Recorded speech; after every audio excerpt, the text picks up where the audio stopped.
What motivates you to do the things the way you do them and the way you behave is not what motivates a narcissist as well. When you choose to help somebody, you are motivated by your empathy. You genuinely want their situation to change. You want to uplift them. But when a narcissist chooses to help the same person, they aren't motivated by empathy because they have none. They're motivated by the idea of how they will look after helping that person. They're motivated by the desire to gratify their image. And that is the reason why they are different. That is why you can't understand them. Their setup is entirely different than yours, which is what we are going to discuss in today's episode. Hi, I am Danish, a narcissistic abuse recovery professional. The topic for this episode is 5 things that motivate a narcissist to do what they do. Stay until the very end of this episode because you are going to gain ultimate clarity and you're going to understand why you are not the narcissist and you can never be. Number 1, Schadenfreude. Pleasure from other people's misfortune, sadism. You know about narcissistic smirk, don't you? The smile on their face when they see your downfall. But Schadenfreude is an advanced version of that. They plan your downfall quite sadistically. And when you crumble, when you fall apart, they gain pleasure from it. They won't help you. They won't save you either. They will let you burn in the fire set by them. Experiencing an emotional high from making you suffer is what motivates a narcissist to cause you more pain. And that is the reason why they abandon you, withhold affection from you, stonewall you, or give you silent treatment. Your emotional collapse is their climax. It is their mental masturbation that no body, tool, or toy can make them experience, which makes Schadenfreude the ultimate reason why they're so addicted to creating chaos. Number 2, they are afraid of stagnation, hence motivated by it to stay on the move 24/7. They cannot tolerate the idea of their personal growth plateauing. They have to achieve all the time.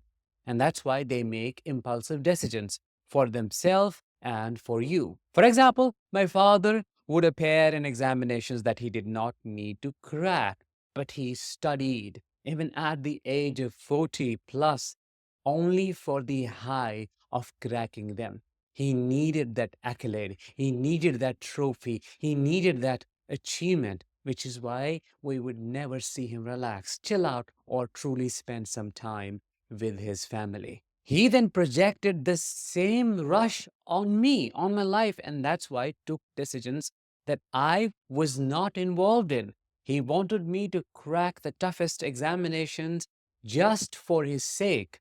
He told me, oh, I want it for you, but I knew deep down he wanted to vicariously achieve those things through me.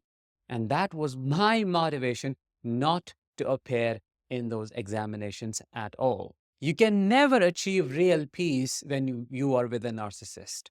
It's not like they're high achievers. No, they are extremely insecure and they need to prove themselves all the time. What is the easiest way to do that? Work 24/7, go for that next promotion, get that salary raise, crack that examination, send your child to the topmost college in the country, and make them study really hard for it, whether they want to or not. Before I move to number 3, I have a powerful free resource for you. I have created a guide that answers top 10 questions every single survivor of narcissistic abuse asks. If you want clarity, download the guide right now by clicking the link in the description of this episode. Number 3, deprivation or lack of abundance. The only way to get more from a narcissist is to offer them less. I know that sounds convoluted. I know one must not do that, but that's a fact. The only way you can get a narcissist to put in more efforts into the relationship is by offering them less. If you're readily available, if you're putting every effort you can into the relationship to make it work. If you're loving all the time, if you are giving them attention or validation whenever they demand, then they'll get bored and they wouldn't want to be around. They will devalue you. Why? Because their mentality is, I am not worthy of love. I must chase to get it. And that's not matching with what you're doing. You may argue and ask, well, don't they think they deserve all the love in the world? Yes, they think. And that thought is a lie. They gaslight themselves. The truth is, deep down in their heart, they feel unlovable. Out of all the things they struggle with, abandonment is on top of the list. They want to abandon others, not get abandoned by you. That's why they feel really anxious and angry when you are not picking those calls, when you are not giving them attention. And they behave differently, nicely so, to get what they want from you so that they can discard you. Number 4, they are motivated by the fantasy of defeating their rivals. The emphasis is on the word fantasy. They like to fantasize defeating their enemies, which is what may trigger them to behave impulsively. For example, a vindictive and a punitive narcissist will put him or herself in the harm's way, will destroy their own life if that means yours will be destroyed as well. They're a destructive force, and that is proven by their vindictiveness. They leave no stone unturned when it comes to taking revenge from you. Their jealousy, that fury, that animosity is what motivates them to come after you, to fight against you, to prepare fake evidence against you, to portray a negative image of yours, to run massive smear campaigns. People think, oh, that must be really tiring. No, that is where that energy comes from your downfall, from their fantasies. Number 5 is the last one, scarcity. They have a scarcity mindset. They love to think and worry about worst case scenarios. Oh, this is about to happen, that is about to happen. We need to do this and we need to do that. For example, my father would feed his fears through consuming fake news. A lot of fear mongering in there.